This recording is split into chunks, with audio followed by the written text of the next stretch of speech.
At some point, your need for prayer is going to exceed your need for privacy.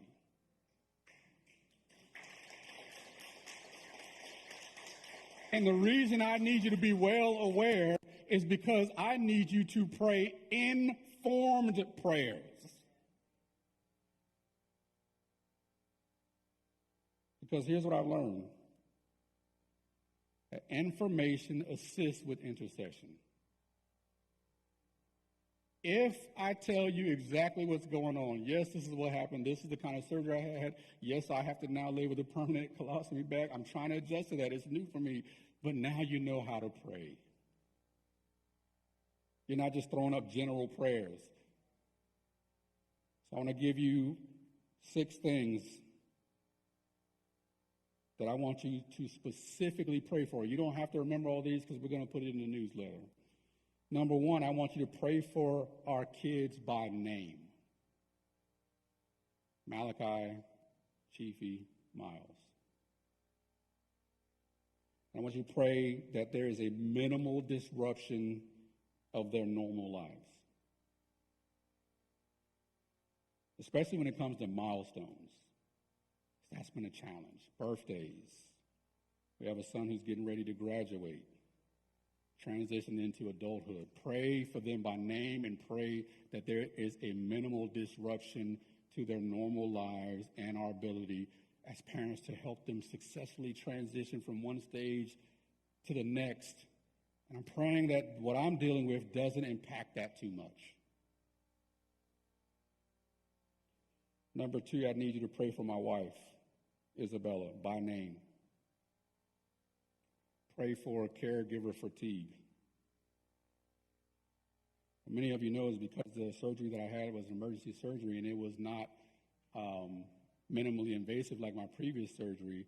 It took me out, and up until this will be the last week, I've had home health nurses that have had to come in and help. The reason I'm sharing that with you is because I think sometimes I make it look easier than it really is. Just because you don't smell like smoke doesn't mean you haven't been in the fire. So pray for her by name, because she has to do a lot.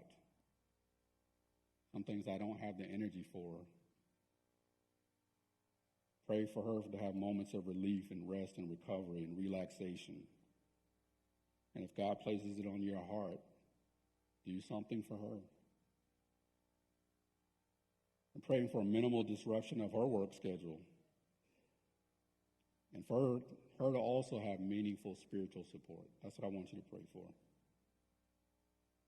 Number 3, I need you to pray for my parents and my siblings, including my mother-in-law and my other relatives that live in Malawi.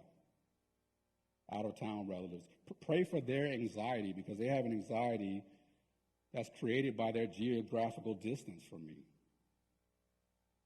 They aren't here to help, and because they're not here to help, they often feel helpless. You get to see me.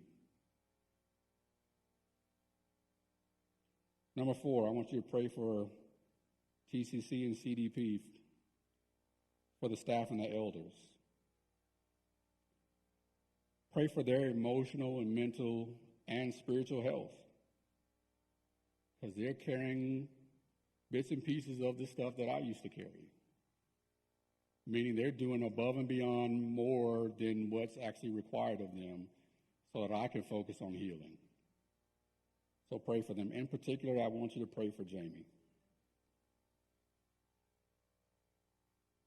Because a lot of what has gone on with me has overshadowed his own challenges.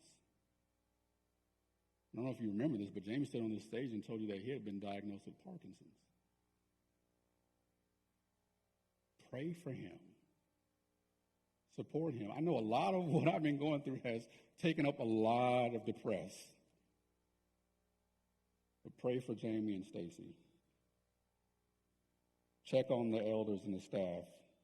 Ask them how you can pray for them and support them.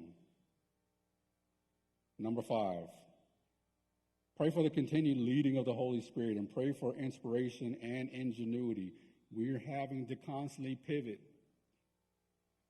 As we continue to navigate uncharted waters as a church, we need the creativity of the Holy Spirit to help us to see what we've never seen and to believe in the God who can do the impossible.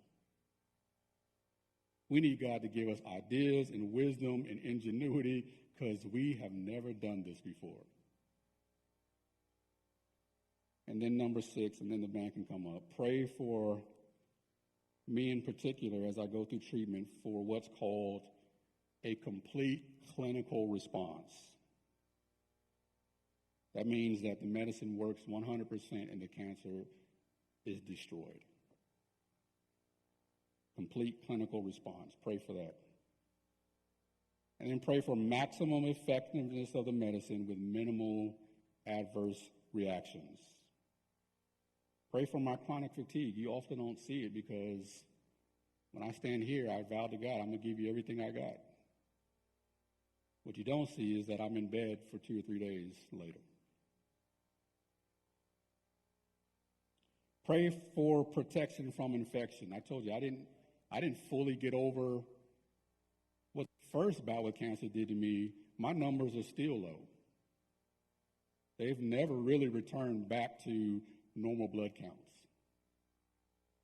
which means when I go back in again, I'm going to be susceptible to all sorts of things from common colds to COVID, and I need you to pray a hedge of protection around me from infection because my immune system continues to be compromised. For the last 3 years, I have had a compromised immune system. And then lastly, band, you guys can come up. Pray for my mental and emotional health. I had a friend who was a worship pastor at my last church who said, "Pastor, you're such an overcomer." And I told her, I agree, but I want to have a season of nothing to overcome. Strong people get tired too. And so while I'm very much a fighter, I very much believe God for the impossible, I do have my moments where mentally and emotionally I get tired. Tired of having to do treatments, tired of people poking me with needles, tired of everybody poking and prodding me, tired of medicine that makes me feel just as sick as the actual cancer. And for the most part, I'll say 85, my wife can tell you, 85 to 95% of the time, I'm just a very optimistic person, but I do have my moments where mentally and emotionally I get drained. So I need you to pray for me and pray for my family, pray for my wife, pray for the staff. Because I think what has happened is that we've done so well as a church that I may have falsely given you the impression that this has been easy, and it has not been easy.